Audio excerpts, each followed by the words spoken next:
Very much, and it's a joy to be in God's presence under the sound of His word. We have been doing a study of a few characters, that is, kings in the divided kingdom of Israel. That is, we are focusing on the southern kingdom of Judah. So we saw that after Solomon finished his reign, the kingdom split. Then the first king of the southern kingdom of Judah was Rehoboam. After him was Abijah, and today we are going to study about Abijah's son, whose name is Asa. So we'll begin by reading 2 Chronicles chapter 14, verse 1. 2 Chronicles chapter 14, verse 1. It says, "So Abijah slept with his fathers, and they buried him in the city of David. And Asa his son reigned in his stead. In his days the land was quiet for 10 years. So since Solomon's time, there was no sustained peace in Judah. There were some disturbances off and on. And in Rehoboam's reign, there was even an invasion from the king of Egypt. In Israel, there were a lot of turbulences associated with Jeroboam's reign. And we have not been focusing on the northern kingdom in this study.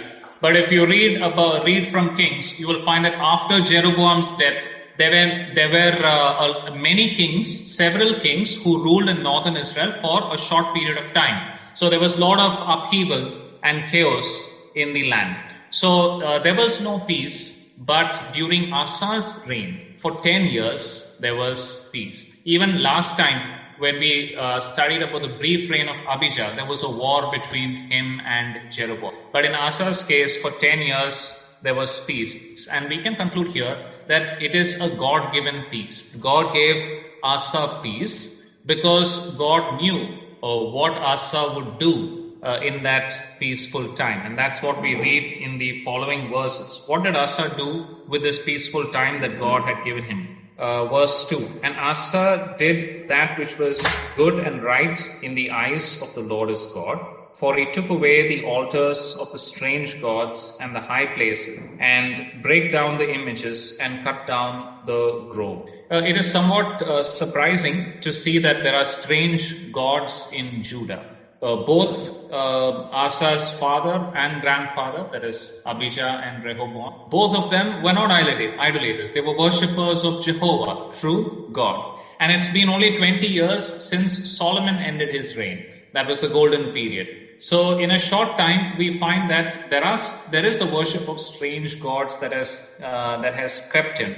What we understand is that although Rehoboam and Abijah were not idolaters themselves, they were not passionate in their worship of Jehovah. That's what we have studied in the last two sessions. There was no passion for God, and so it was a mediocre leadership, and so the environment was conducive for the population to slip into idolatry. No doubt they were surrounded by all these idolatrous people. So unless the leadership would be very strong, there was a high tendency for the people to fall into idolatry. And this is what evidently happened in the southern kingdom of Judah. The same thing applies to the church and also in the family. So think of a family. All of us in the family, perhaps especially our children, they are the most vulnerable. They are exposed to a lot of surrounding influence. So unless the leadership is strong, it is quite likely that people in the family may give in to the practices or the beliefs of the people of the world around them. The same applies in the church.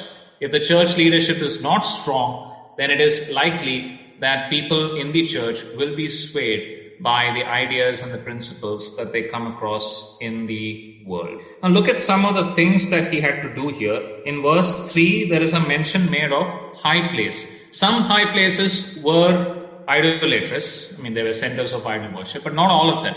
Some high places were places of worship to Jehovah only. But that was in contradiction to the commandment that God had given at the time of Moses. So if you read Deuteronomy and Exodus, there you see that God had a desire that all the people of Israel, if they are coming to sacrifice, they should sacrifice at the door of the tabernacle of the congregation. And Moses told the people of Israel that when you enter into the promised land, there will be a certain place that God chooses. And that is the place where you have to go and worship. If necessary, you can convert your goods into money for a convenient journey, but make the trip there and worship at the place that God chooses. And eventually God chose Jerusalem.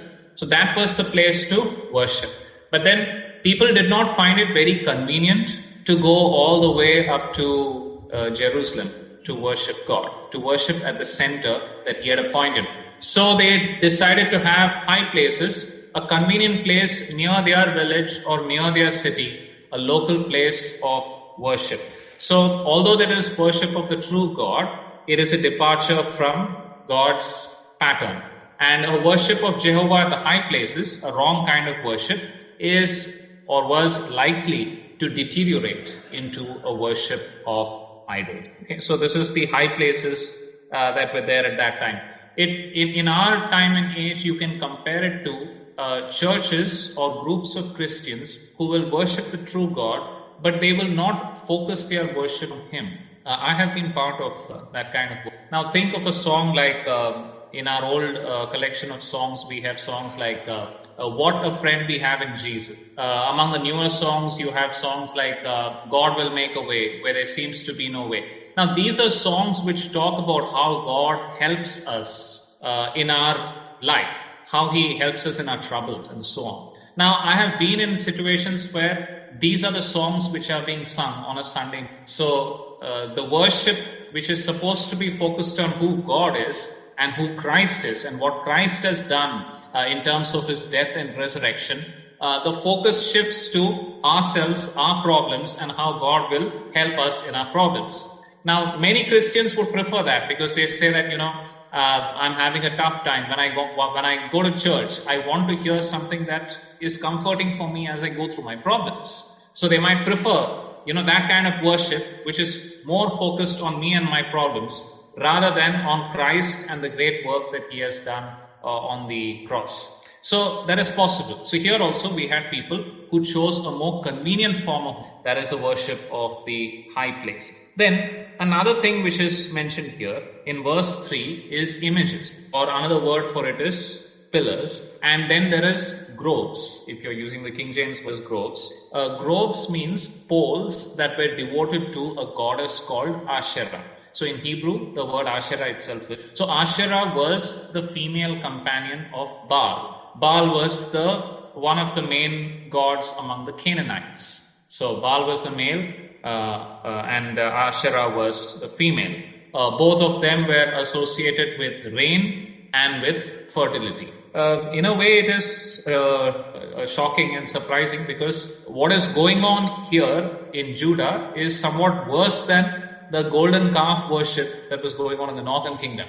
Because that golden calf worship was a syncretic kind of form in which they thought that they were worshipping Jehovah and they were mixing it with pagan beliefs. But these are proper Canaanite gods like Asherah and Baal. So in verse 5, again the word images is used in the King James, but the Hebrew word is different. And this refers more specifically to pillars devoted to the sun. So the Canaanites used to worship the forces of nature and the people of Israel were copying them. So Asa had a duty, or Asa had a responsibility to rid the land of all this idolatry. In the New Testament, we read about casting down every thought, every argument, or every form of thinking which exalts itself against the Lord, against God, and bringing those things into subjection to Christ. So we have to cast down strongholds of falsehood, strongholds of wrong ways of thinking and practice in our lives. And Asa was doing something in the Old Testament, casting down the strongholds of idolatry that had crept into the land because of the mediocre leadership that his father and grandfather had provided. Then let's read verse 4, 2 Chronicles chapter 14 and verse 4. And he commanded Judah to seek the Lord God of their fathers and to do the law and the commandment. So here we understand that it is not enough to only take away the idols, but you need to replace them with a service and a devotion to Jehovah. And the same thing applies in our lives. It is not enough to remove worldliness from our lives. If you only do that, your life will look very barren. But you need to replace that worldliness with godly things, with a pursuit of God Himself. Sometimes as Christians, there is the danger of being known for the things that we don't, the things that we are against. Okay.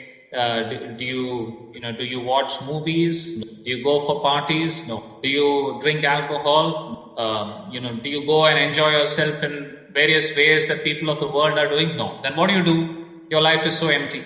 What the world needs to see is not just a removal of worldliness from our house or from our lives, but they also need to see worship and a devotion to God, and a joyful service, and a life that is full, because it is full of the presence, the relationship of God in us. So Asa was trying to inculcate this. So it was not only that he was a personal worshipper of Jehovah, but he encouraged the people of his kingdom not just stop worshipping idols, but return back and worship the true God, worship the God of your fathers. Then let us read verses 6 and 7. And he built, we are in 2 Chronicles 14, verses 6 and 7.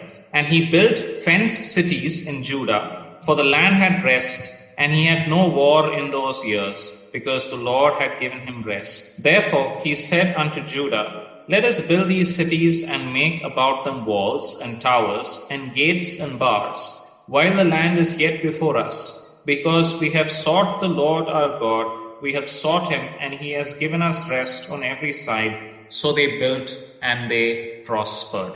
Now, it is not possible to build fortified cities during a time of war. You cannot erect a fortified city in a short time.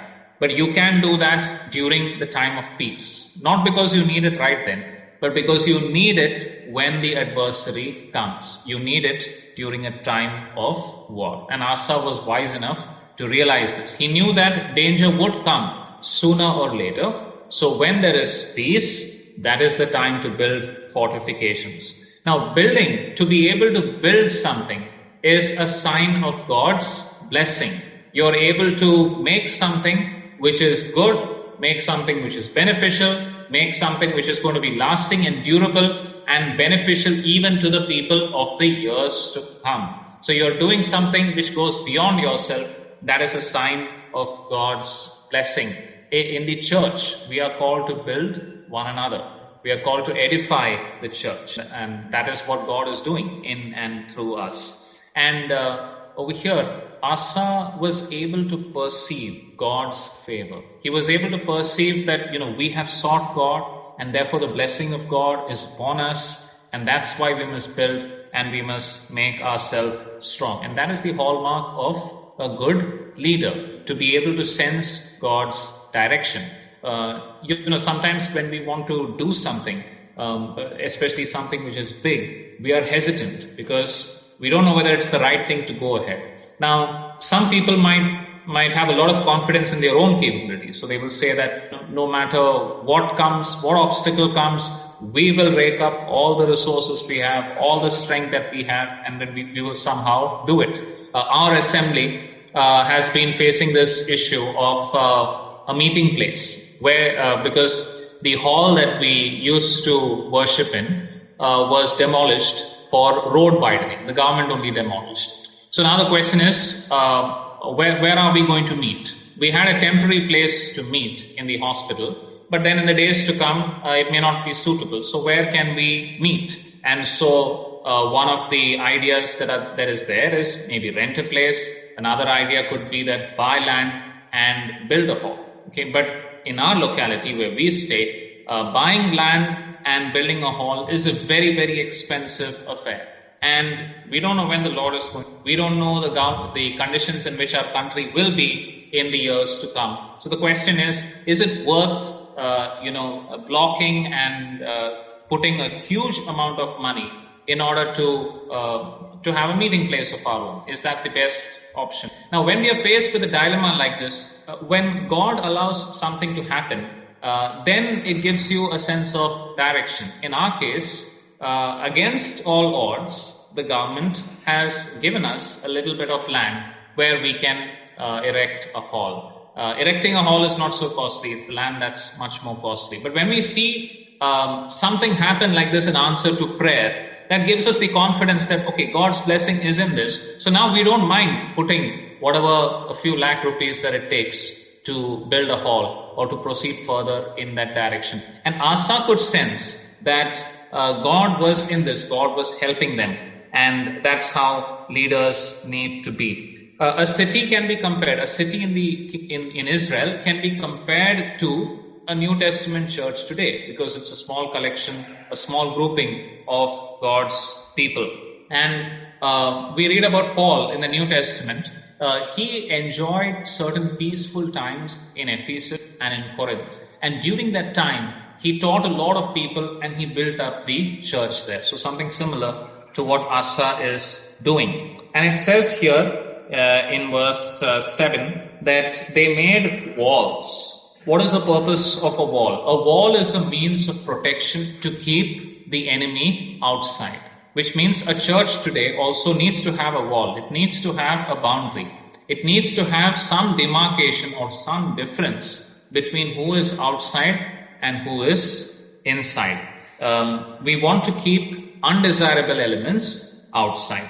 Then Asa also built towers. The purpose of a tower is to identify the enemy from a distance. So sometimes the enemy does not try to directly enter, but it approaches from a distance. And it is good for you to. The same thing applies today. Sometimes people may not directly try to enter our church, but they would like to spread their influence in some way. So a watchtower is equivalent to watching out for false doctrine that can enter from a distance. There could be a person putting up videos on YouTube in America or in some other country, and our people today might be influenced by that. So that calls for a watchtower.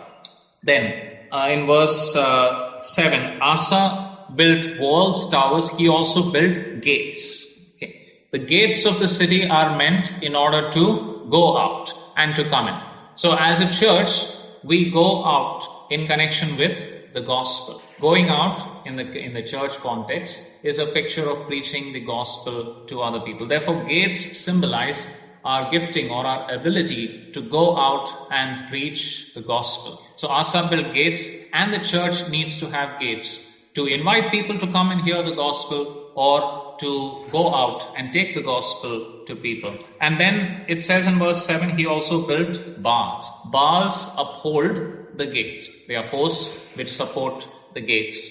So bars are a symbol of our strength in supporting the gospel effort. It takes strength to be able to sustain outreach, sustain the activities involved in preaching the gospel, and also it takes spiritual strength to stick to the true gospel, because it's very easy for us to change our message. When you see that people perhaps are not very fond of the original gospel message, we are tempted to change it or modify it. So bars are needed, that is spiritual strength, to stick to the true teaching or the correct proclamation of the gospel. In verse 8, 2 Chronicles 14, verse 8, Asa had an army of men that bore targets and spears, out of Judah 300,000, and out of Benjamin that bare shields and drew bows 280,000. All these were mighty men of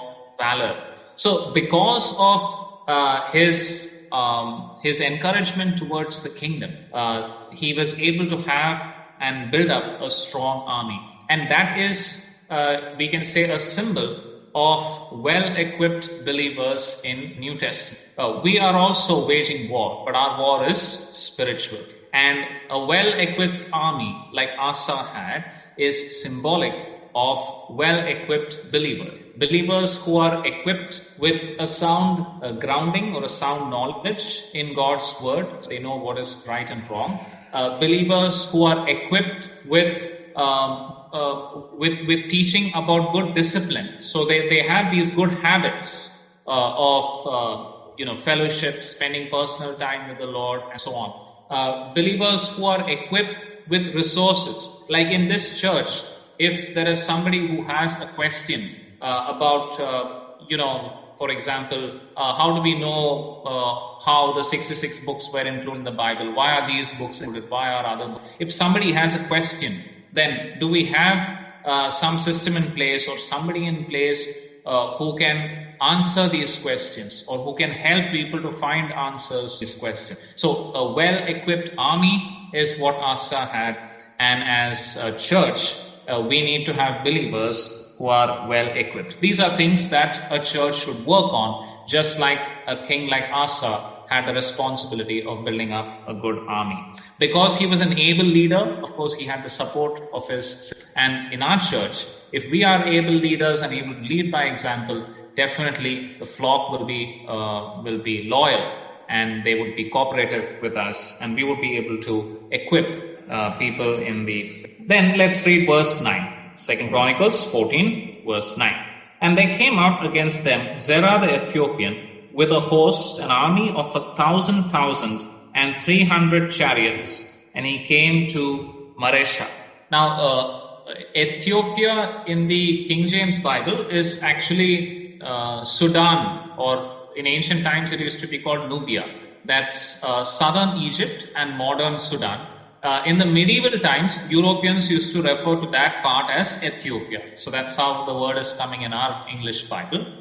This was a kingdom which was just south of. Sometimes it was in subservience to Egypt. Sometimes it used to dominate Egypt. Sometimes they were partners. Sometimes two kingdoms would merge into one.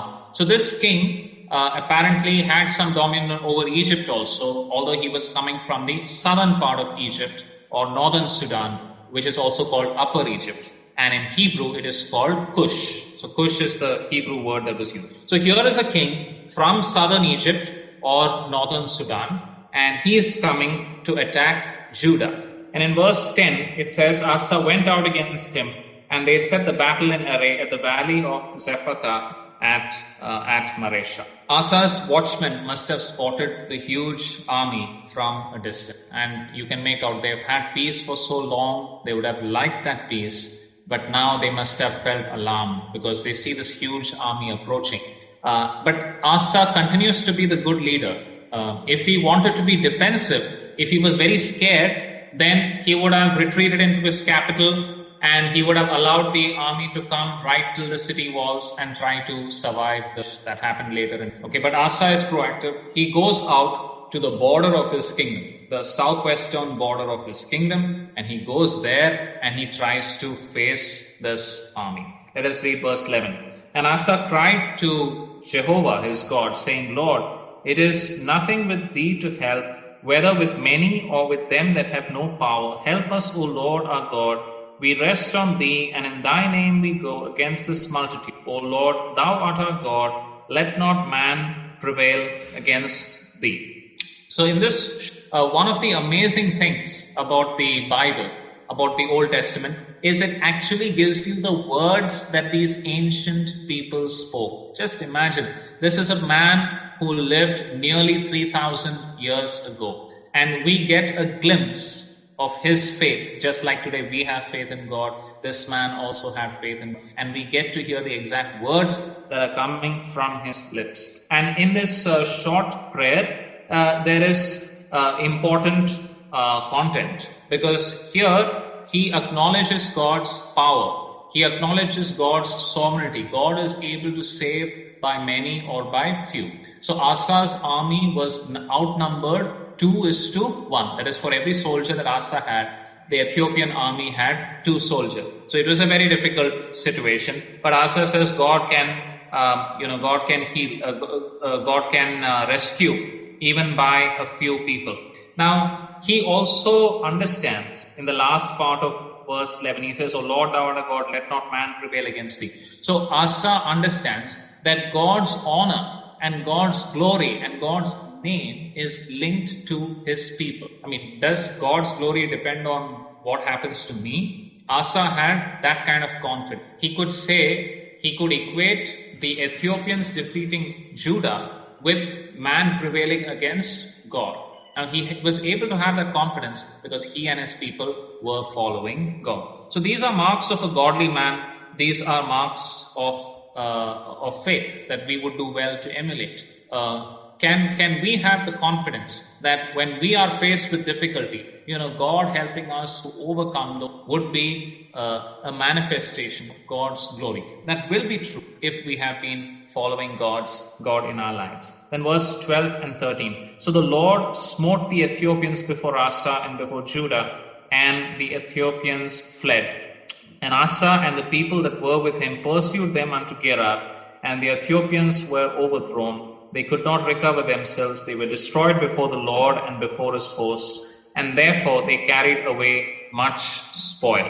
Okay? So God responded positively to Asa's prayer. Asa had said that your glory is linked with our fortune, and God agreed with that. So that shows that the position that Asa was trying to take was not a fake position. It was a true position. God agreed with it. God could be present in their midst, and God could say about Judah that it is my army. It says his host here in verse 13. The army of Judah is referred to as God's army. So God could identify and associate with them. And this shows that the profession of devotion that we read about in the previous verses was genuine. It was true. It was something that God accepted as valid. And then we also understand from verse 14 that they went beyond that battle and they won further victories. They even destroyed and plundered many Philistine cities who were there in the southwest of their kingdom. Now you might feel like asking, if they had a quarrel, if they had a battle with Ethiopians, why are they looting and plundering Philistine cities? One possibility is that these were anyway enemies, so their army was assembled, so they chose to attack them. That is one possibility. Another possibility is this, that when a huge king, when an emperor is approaching with his army, what happens to small kingdoms is that they either agree to be his vassals or they rebel against. So all these surrounding Philistine, Canaanite, small kingdoms that were there, city-states that were there, had agreed to the lordship of the Egyptians and the Ethiopians. So they were their vassal. Whereas Judah was trying to stand sovereign and saying, we are not going to submit to the Ethiopians. That's why the Ethiopians attacked them. So in that sense, the Philistines and Canaanites were like allies, or they were on that side. And that is why Asa and his army found it appropriate to attack them and plunder them and take their... For those of us who are feeling bad about the story that we heard in the first session, there we read about King Shishak, who came and plundered Judah. Okay, there is a Jewish tradition which says that King Asa recovered those treasures from Zera. We don't know whether that is true. That's not written in the Bible. But irrespective of the details, it is mentioned here that they got a great spoil and a great plunder. So with that, they were able to return to Jerusalem. Then let's come to 2 Chronicles chapter 15, verses 1 and 2. And the Spirit of God came upon Azariah the son of Oded, and he went out to meet Asa and said unto him, Hear me, Asa, and all Judah and Benjamin. The Lord is with you while ye be with him. If ye seek him, he will be found of you. But if ye forsake him, he will forsake you. So this prophet Azariah addresses the leader and all God's people. Specifically mentions the leader and then all God's people. Now these people were already with God, but he is telling them that they need to continue seeking him. In verse 3 to 7, he talks about the nation of Israel, the northern kingdom. He says, Now for a long season, verse 3 I'm reading from chapter 15. Now for a long season Israel has been without the true God, without a teaching priest, without law. But when they in their trouble did turn unto the Lord God of Israel and sought him, he was found of them. And in those times there was no peace to him that went out or went in, and so on and so forth. So Azariah is saying that in Israel, for a long time, there was no true God, no priest, no law, etc., because they had turned to idolatry. Nevertheless, he says, there were some individual northern Israelites who wanted to worship the truth. And because of that, when they sought him, God was found of them. And he says that should be an incentive to you. If God responded to the individual northern Israelites who are living in that idolatrous kingdom. They sought God and God was found of them. If that is the case, then how much more you, descendant of David, inhabitant of Jerusalem, worshipper in the temple, how much more if you seek God, God will be found of you, God will bless you.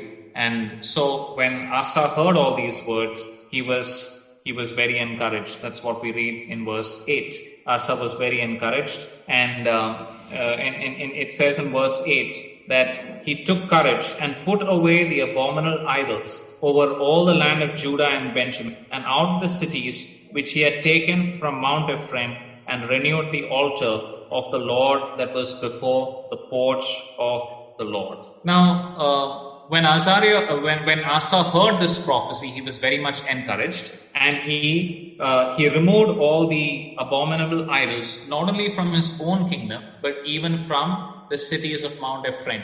Last time, we had studied about how Abijah had a victory. That is, Asa's father had a victory over Jeroboam, and he conquered some cities in Mount Ephraim, including Bethel.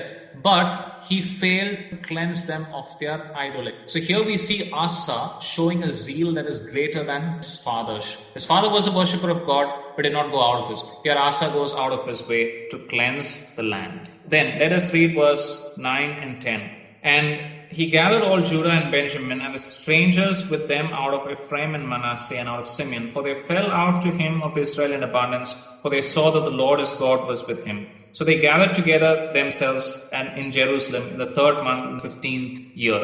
So here we see that when we seek God and God responds to us, we are encouraged. And when people around see the power of God at work in our lives, then it attracts them.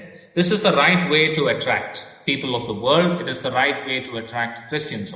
When we preach the gospel or when we have a church, one of the difficulties that we face is that how do we attract people? We have a message that we want to tell people, but then people should be willing to listen on it. So how do we get their attention? Now, in this struggle, there is a mistake that is sometimes done, and that is try to attract people with fleshly means. I remember long back when I was quite young. I was just in college, and I was visiting an older person. He was working with a Christian organization, and he was talking to another person.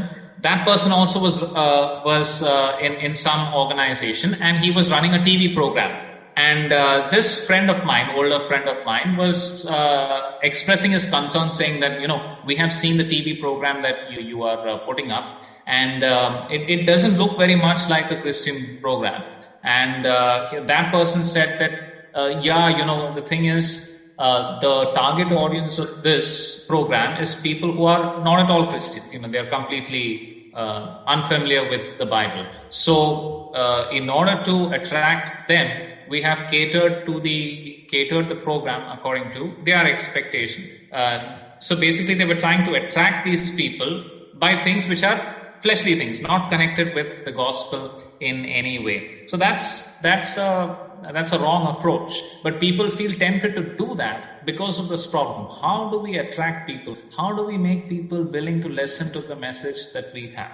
Now, the answer is this. There are certain needs which cannot be addressed by the things that they run after in the world. For example, all of them are going to die. Everybody has a fear of death. Everybody has these certain questions about life, like how do I make the best out of my life? Now, these are genuine concerns that people have, and these are concerns that the gospel addresses. And that is how, by showing that we have the answers to these things, that is how God wants us to attract people to the message that we have. So in the earlier session, we studied about Rehoboam, how he tried to force the northern people to remain in his kingdom. He tried to use force, and other people have tried other methods. Another king used money.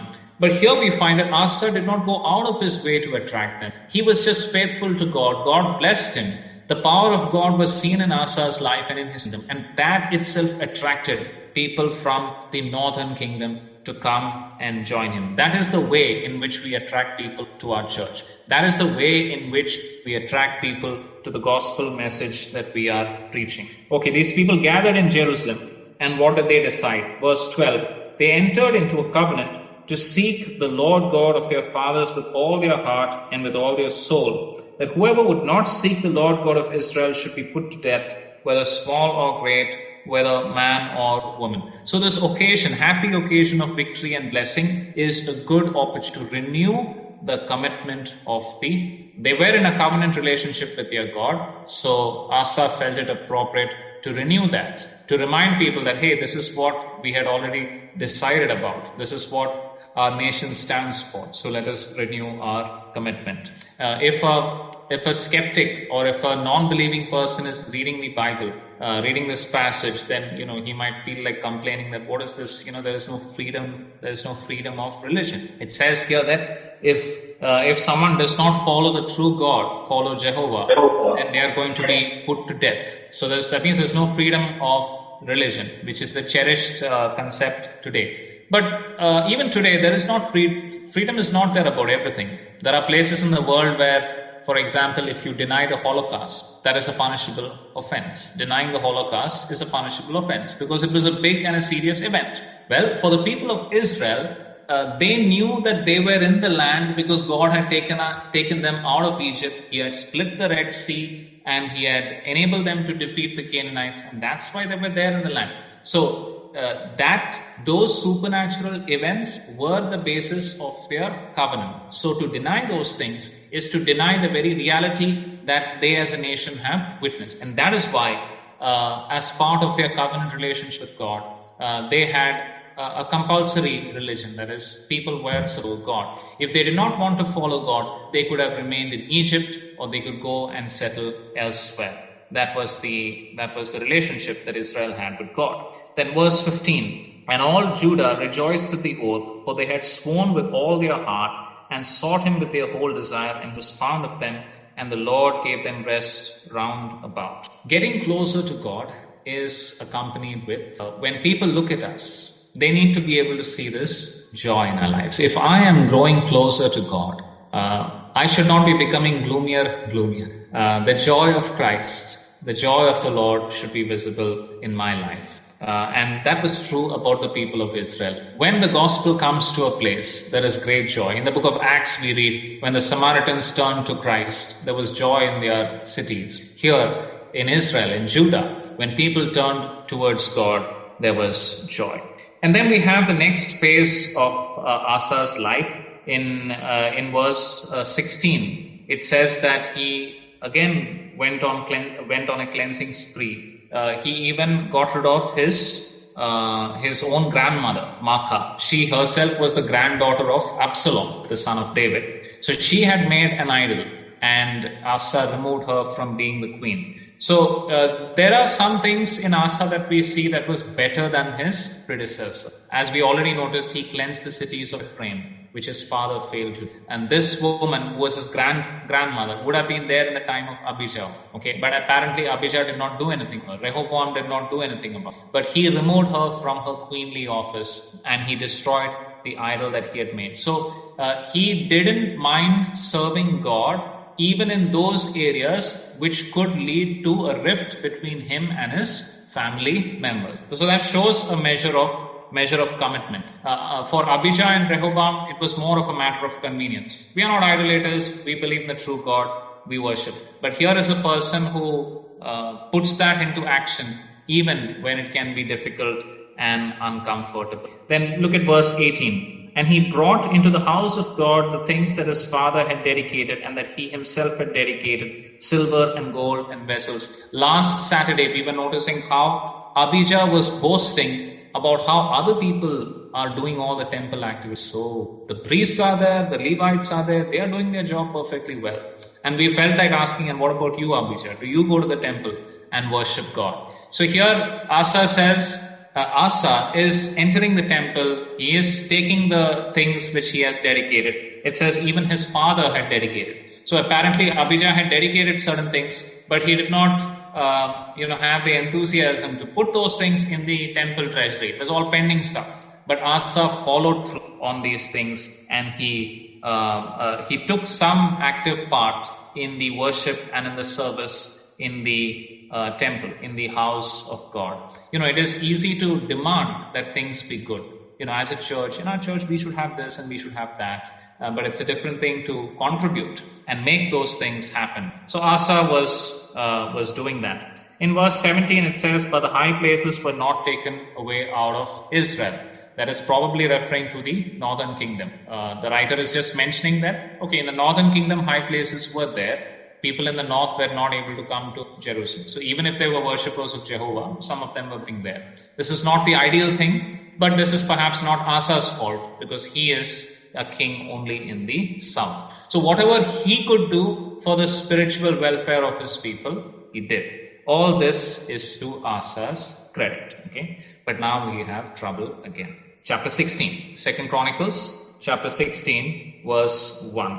In the 36th year of the reign of Asa, Baasha the king of Israel came against Judah and built Ramah, to the intent that he might let none go or come in to Asa king of Judah. So there was a hill called Ramah near the border between Judah, the southern kingdom, the northern kingdom of Israel. Now this was actually Samuel's hometown, Samuel the prophet, who lived a couple of hundred years earlier. Now this hill must have been near a highway that goes north to south. So Baasha started building it as a fortified place to supervise and scrutinize the people who were traveling on that highway.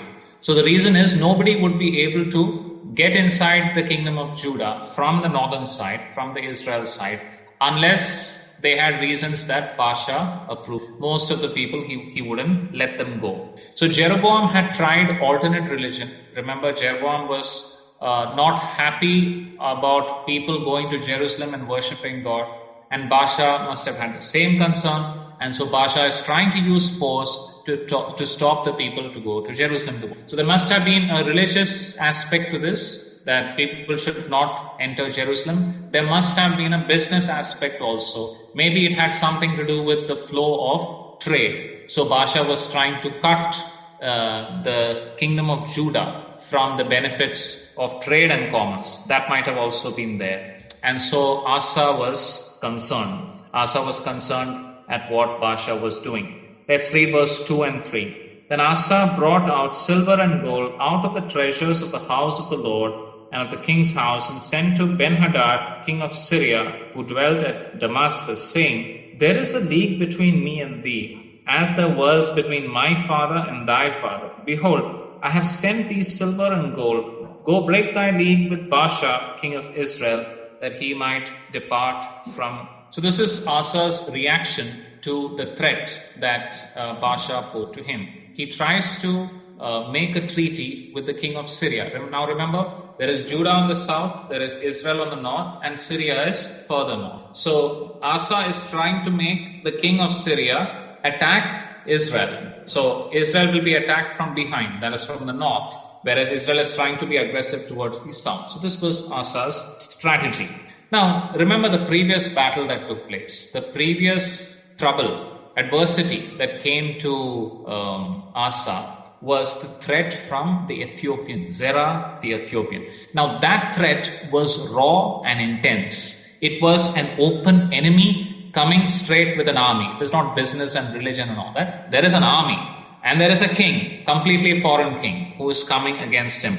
And there we see that Asa handled that threat so well. He went out to meet the enemy. He prayed to God. He asked God for help. He trusted in God, and he got that victory from God. But here, Asa chooses to bribe a pagan king to violate his treaty with somebody else. Everyone, even believers and unbelievers, everybody agrees that telling lies or breaking your trust is wrong. Okay, so he bribes the Syrian king to break his treaty, to go back on his word with the kingdom, and he does that using the money that was there in the temple. So that is a very wrong response, spiritually wrong response to the threat that he faced. So what we understand is that a veiled threat from home, from closer home, can be more dangerous than an open threat which is coming from an open enemy. If somebody asked Baasha, are you trying to attack Judah or something? Baasha would have said, no, nothing of that sort. We just want our security. That's why we are fortifying Ramah. So Baasha is not openly attacking him.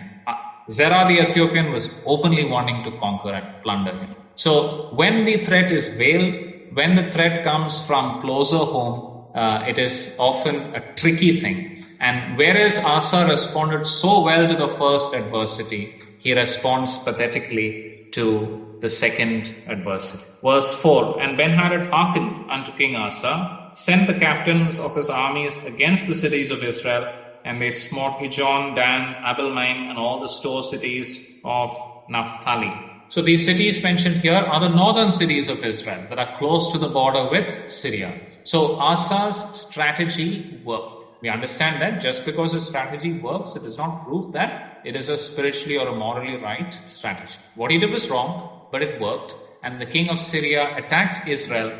And because of that, in verse 5, it says that Baasha stopped building. And in verse 6, we read that Asa took full advantage of that. He took all the building materials that Baasha was using in Ramah, and he built not one, but two fortifications, two watchtowers. It says in Geba and in Mizpah. These two places are mentioned in verse 6. Okay, so he must have thought the strategy worked so well. Baasha was trying to fortify the place, whereas instead of Baasha building one fort, I have built two forts. Okay, and the Syrian king has attacked Israel, and so Baasha would have to turn his attention to the north and away from my kingdom. But if you read the further history, you realize that Asa's treaty with Syria would not last. A treaty that was based on lies and falsehood cannot last and cannot have God's honor on it. Now, verse 7. At that time, Hanani the seer came to Asa, king of Judah, and said unto him, because thou hast relied on the king of Syria, and not relied on the Lord thy God, therefore is the host of the king of Syria escaped out of thine hand. Were not the Ethiopians and the Lubims a huge host, with many chariots and horsemen? Yet because thou didst rely on the Lord, he delivered them unto thine hand. For the eyes of the Lord run to and fro through the whole earth, to show himself strong on the behalf of those whose heart is perfect towards him. Herein thou hast done foolishly, therefore henceforth thou shalt have wars.